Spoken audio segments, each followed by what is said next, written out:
J'invite notre collègue Bindoulé à conclure sa question orale avec débat. Chers collègues, vous avez la parole pour 20 minutes, conformément au règlement intérieur. Nous allons suivre à présent les conclusions de l'auteur de la question orale avec débat. C'est l'honorable Crispin Bindoulé. Qu'est-ce qu'il a retenu de ce qu'a dit le Premier ministre? Qu'est-ce qu'il pense de toutes ces réponses? Il va répondre bientôt et nous l'écoutons.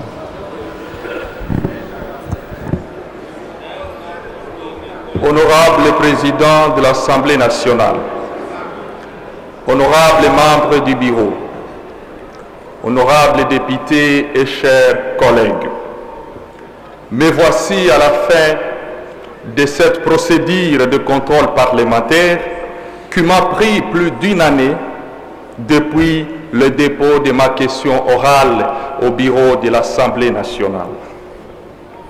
Le Premier ministre,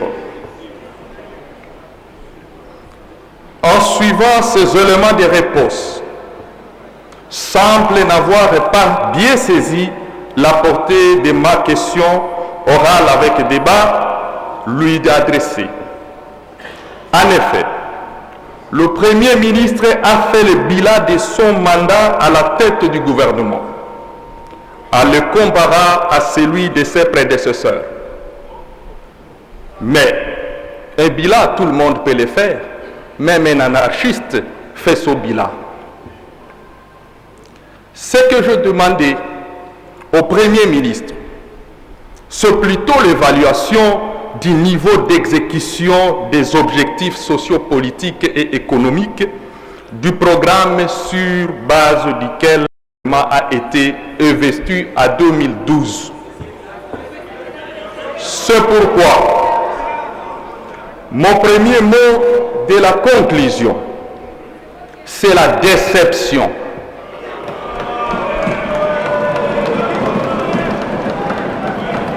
La déception totale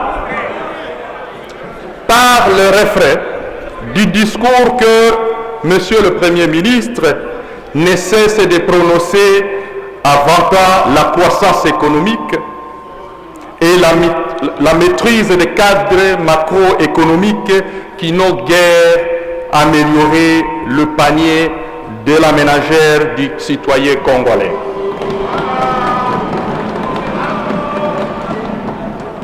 Honorable Président, certes, à la lecture et analyse approfondie du programme d'action du gouvernement, ainsi que les débats très nourris qui ont suivi la réponse initiale du Premier ministre, je constate avec regret ce qui suit.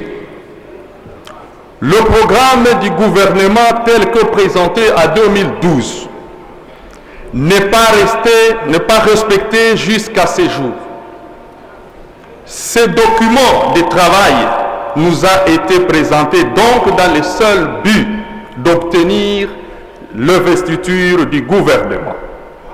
4 ans après sa mise en œuvre, j'y ai relevé 8 écueils suivants. Premier écueil, des contradictions notoires entre les prévisions du programme et la réhabilitation et la réalisation concrète du gouvernement sur le terrain. Deuxième écueil, le manque ou la mauvaise affectation des crédits est pourtant prévu par le programme d'action du gouvernement et le budget de l'État. Troisième écueil, une absence d'une auto-évaluation, secteur par secteur, afin de jauger les niveaux d'exécution du programme dans une période record. À d'autres termes, il n'existe pas de dispositif de suivi efficace mis en place pour évaluer à des temps réguliers le chemin parcouru dans la matérialisation de ces programmes. Par conséquent, les mesures coercitives et correctives n'existent pas. Quatrième écueil, les indicateurs de performance qui servent de repères pour le suivi et l'évaluation du programme dans chaque secteur sont inexistants. Cinquième écueil, le coût global de financement du programme de 2012 à 2016 est aléatoire et imprécis. Sixième écueil, les ressources internes émanant du budget ordinaire de l'État et l'exécution de ces budgets ne sont pas gérés selon le principe de la bonne gouvernance. Septième écueil, les ressources externes provenant des partenaires extérieurs dans le cadre de l'appui au programme ne sont pas clairement énoncées. Un flou artistique est entretenu par le Premier ministre afin que personne n'entre en possession de ces informations. Huitième écueil, enfin, non-allocation des crédits nécessaires à certaines priorités, notamment l'organisation des élections comme prévu dans le programme.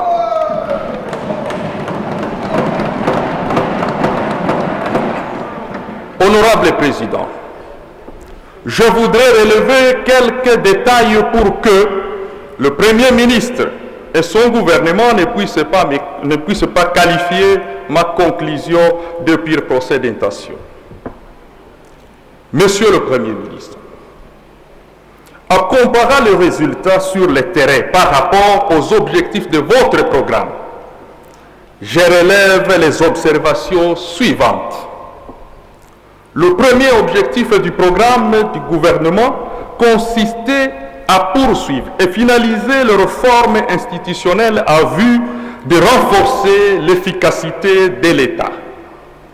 Honorable Président, la paix et la restauration de l'autorité de l'État est le dernier souci du Premier ministre. Car certaines parties des territoires et villes de provinces du Nord Kivu, du Sud Kivu, de l'Ituri, du Haut-Ouélé, du Bas-Ouélé, etc., restent jusqu'à ce jour les foyers de tensions, de tueries, de massacres et autres exactions perpétrées par les groupes armés étrangers ADF Nalu, LRA, FDLR, le Mbororo et d'autres groupes locaux comme les Nyatura.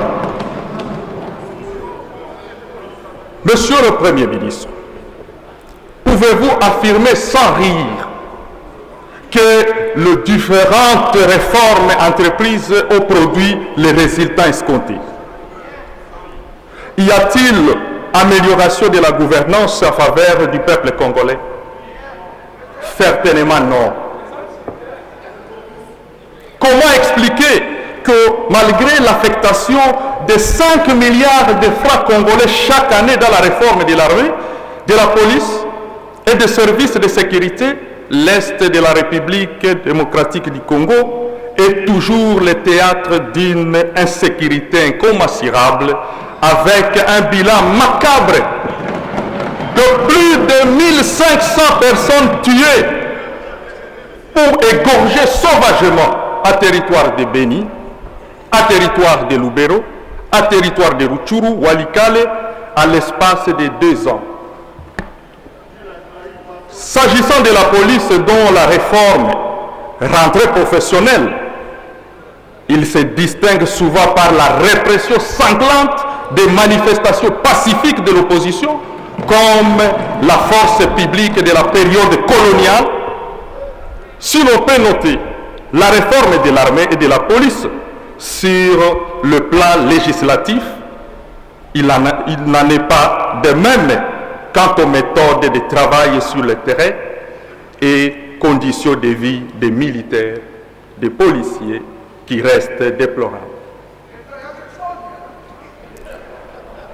Le gouvernement ne cesse de vanter les avancées dans la réforme de l'administration publique alors qu'il est incapable de nous donner avec exactitude, certitude des effectifs dans la fonction publique. Et si la non-maîtrise des effectifs dans la fonction publique favorise le détournement des deniers publics et fait perdre de l'État congolais plusieurs millions de dollars américains, comme l'a dénoncé le ministre du Budget. Et l'actuel remous au sein des syndicats de l'administration publique en est l'expression de l'échec.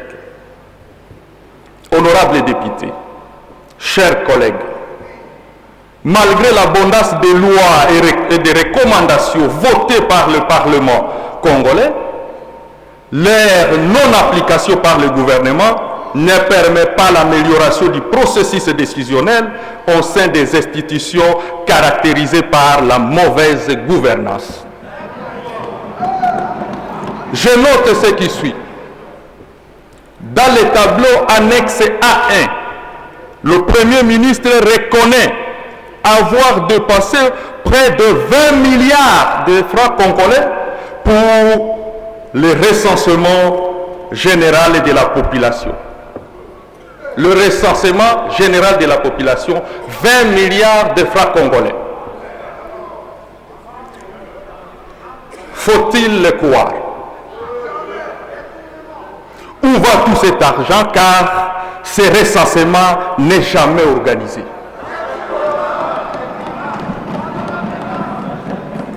Des dépenses hors budget, comme la création de Congo Airways, du parc agro-industriel de Bukangalonzo, la construction de l'immeuble dit intelligent, etc., qui sont financés par des comptes occultes échappant au contrôle de l'autorité. Honorable Poba, suivez calmement. Non, poursuivez. Ouais.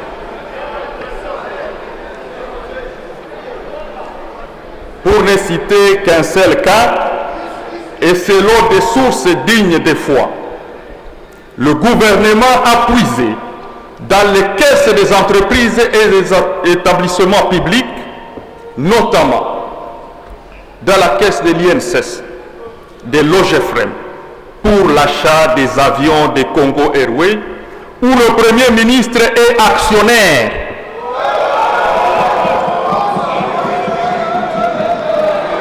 Or, s'il vous plaît, chers collègues, vous voulez qu'il épuise ces minutes ou pas? Et deuxièmement, il y a des allégations graves qu'il faut présenter après vérification, chers collègues. Faites votre conclusion, s'il vous plaît. Or, pas d'allégations personnelles. Son programme et loi de finances ne prévoit rien de pareil financement. Peut-on parler du succès de la réforme du système judiciaire et de la promotion des droits humains? Non. Illustrons cela par une image de sagesse populaire. Un fou qui porte un habit neuf ne se guérit jamais de sa folie.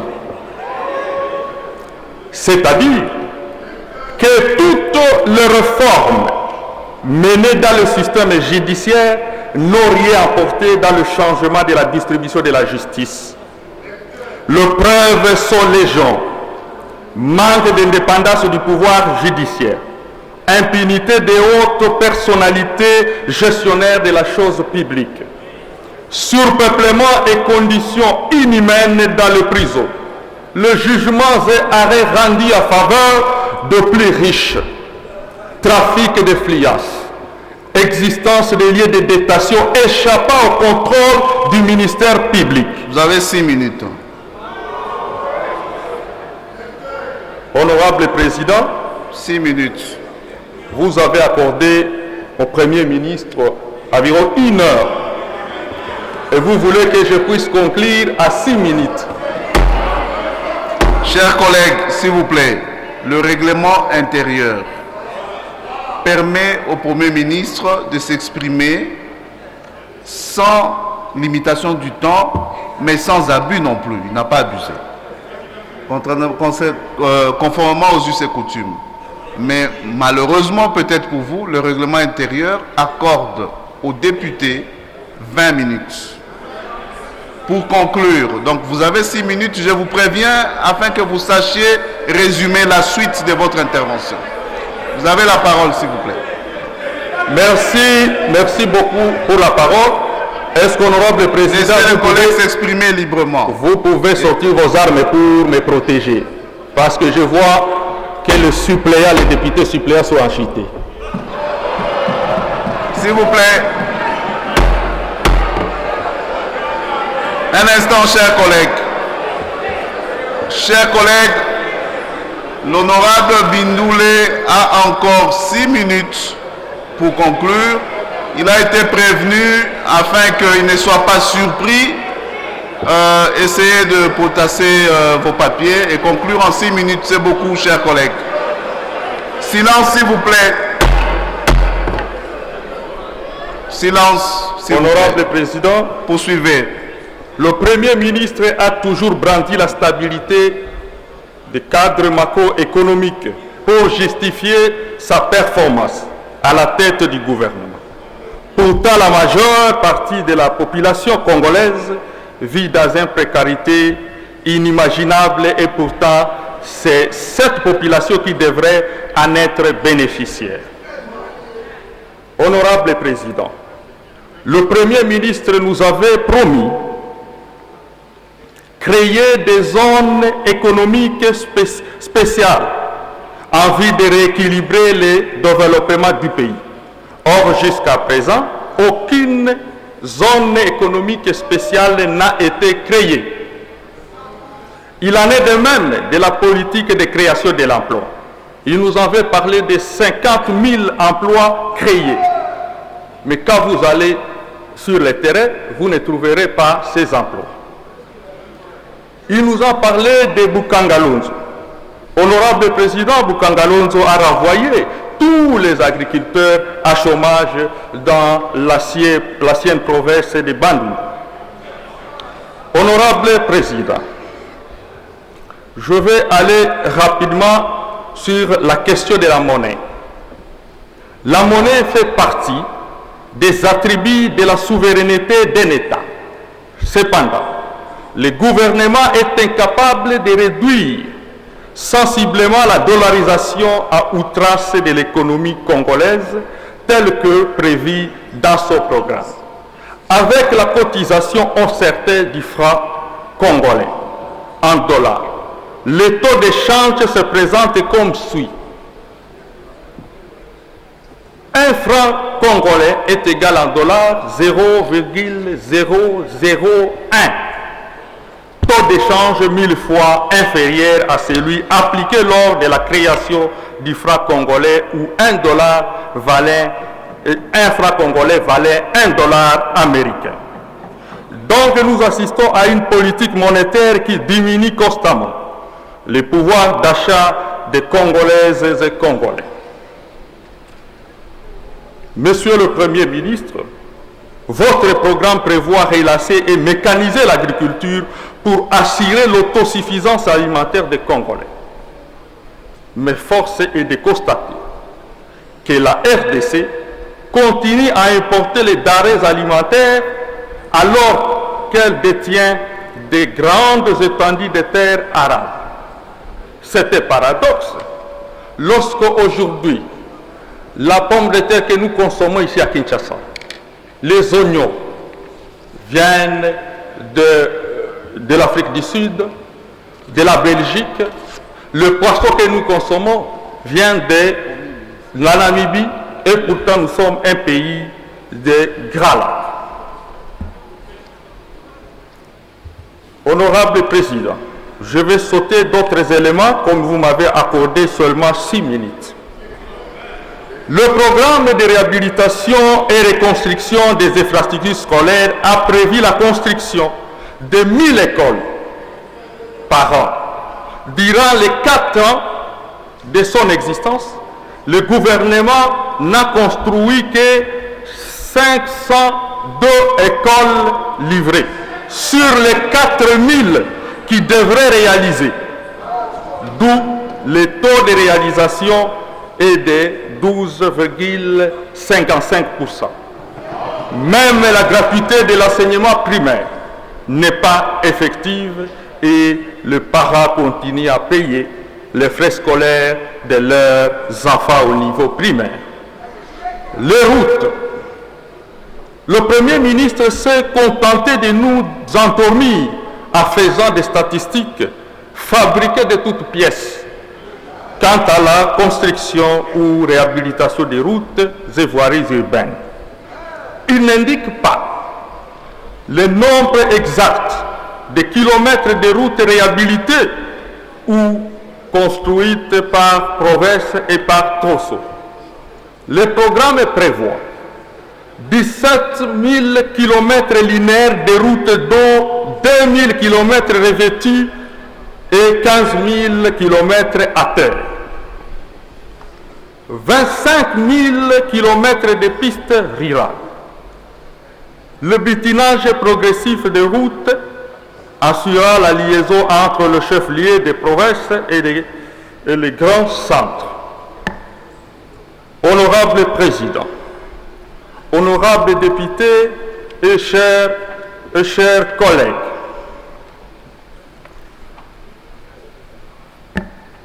la finalité du programme d'action du gouvernement sous la conduite du Premier ministre Matata Ponyo n'a pas amélioré le bien-être de la population congolaise, de ses conditions sociales.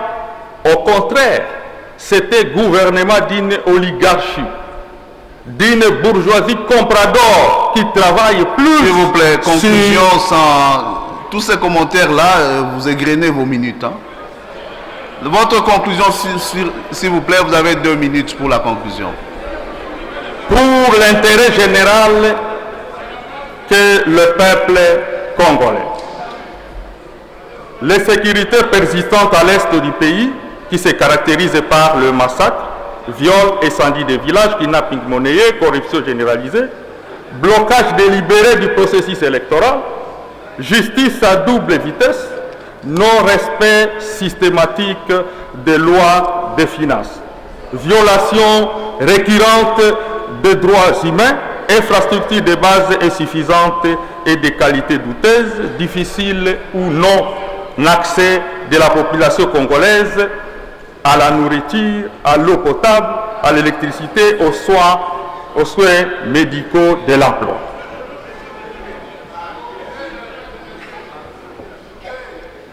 Eu égard à toutes ces défaillances et à la gestion catastrophique et patrimoniale de l'État, le Premier ministre et son gouvernement méritent une cote insuffisante pour n'avoir réalisé que 18,9% des objectifs fixés dans le programme d'action du gouvernement 2012-2016. Honorables députés, estimés collègues, il est urgent de prendre nos responsabilités en tant que représentants du peuple, à demander il presto au Premier ministre, exceptionnellement de prendre encore la parole du haut de cette tribune pour déclarer solennellement sa démission du gouvernement. Conclusion, s'il vous plaît. Vous avez 30 secondes pour conclure. Sur le Premier ministre, il est difficile de faire aujourd'hui, s'il est difficile pour le Premier ministre de démissionner aujourd'hui, alors je vais l'aider à déposer sans délai une motion de censure au bureau de l'Assemblée nationale. S'il vous plaît. Merci. Collègues, conclusion s'il vous plaît. On ne peut pas vous retirer la parole et ce n'est pas agréable. Honorable Président, j'ai dit ceci à faire. Si pour le Premier ministre, il est difficile de démissionner aujourd'hui, vous l'avez déjà dit, cher collègue. Et à cet instant, alors merci, cher collègue. Je vais l'aider à démissionner en déposant sans délai une motion de censure au bureau de l'Assemblée. Je dis et je vous remercie. Merci, s'il vous plaît. Le service Le service de presse, vous avez plutôt coupé le micro du président.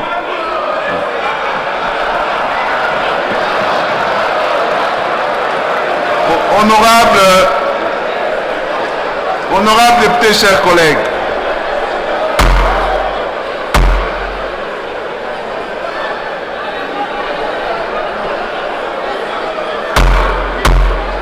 s'il vous plaît, honorable député, chers collègues, vous venez de suivre la conclusion de l'auteur de la question orale avec débat qui fait l'objet de notre audition. C'est sa conclusion à lui, en tant que député, à lui. J'aimerais d'abord, tout en respectant la liberté de chaque député, noter que des allégations, je préfère être clair, des allégations telles que tel est associé, nous en avons beaucoup entendu parler contre quiconque, même contre nous-mêmes. L'allégation selon laquelle le Premier ministre est associé auprès de Congo Airways, non seulement elle a été faite sans soubassement, c'est dangereux, c'est pas bon pour le débat parlementaire, mais aussi le Premier ministre a fermement, il ne prendra pas la parole maintenant, parce qu'il est respectueux de la procédure, mais il a fermement dénoncé cette accusation en déclarant que nullement il est associé auprès de Congo Airways.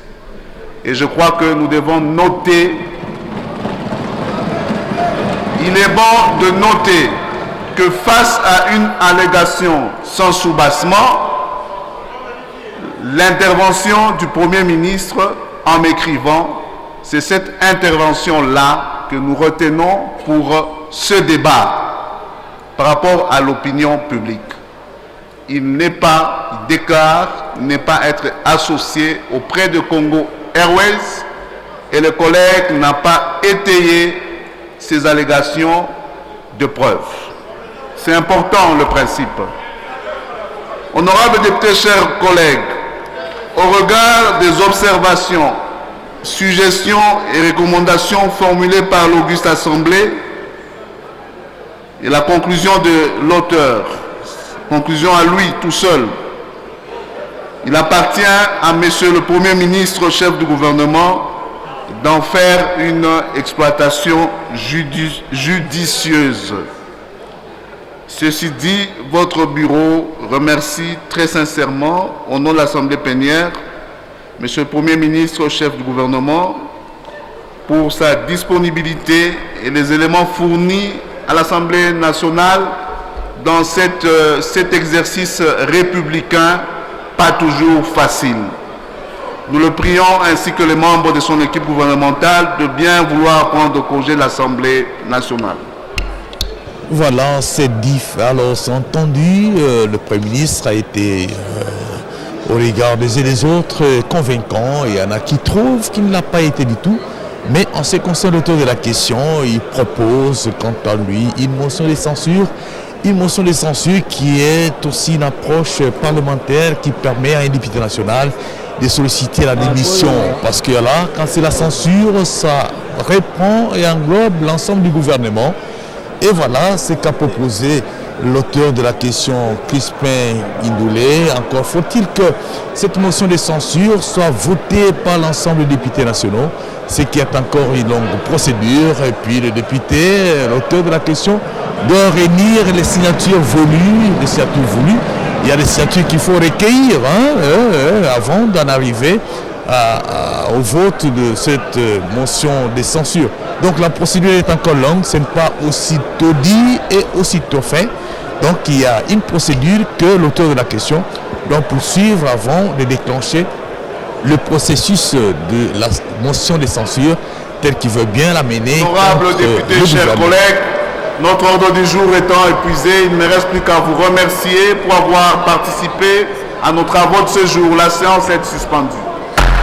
Voilà, une journée essentiellement liée au contrôle parlementaire à l'Assemblée nationale. Vous avez suivi des réponses bien appropriées de son Excellence, Monsieur le Premier ministre, aux différentes préoccupations exprimées par les députés nationaux lors du débat général. L'auteur de la question propose la motion de censure. Il en est ainsi fini pour aujourd'hui. Au nom de la technique, nous vous disons sincèrement merci d'avoir été avec nous. Prochain rendez-vous à la même salle. Portez-vous bien. Au revoir.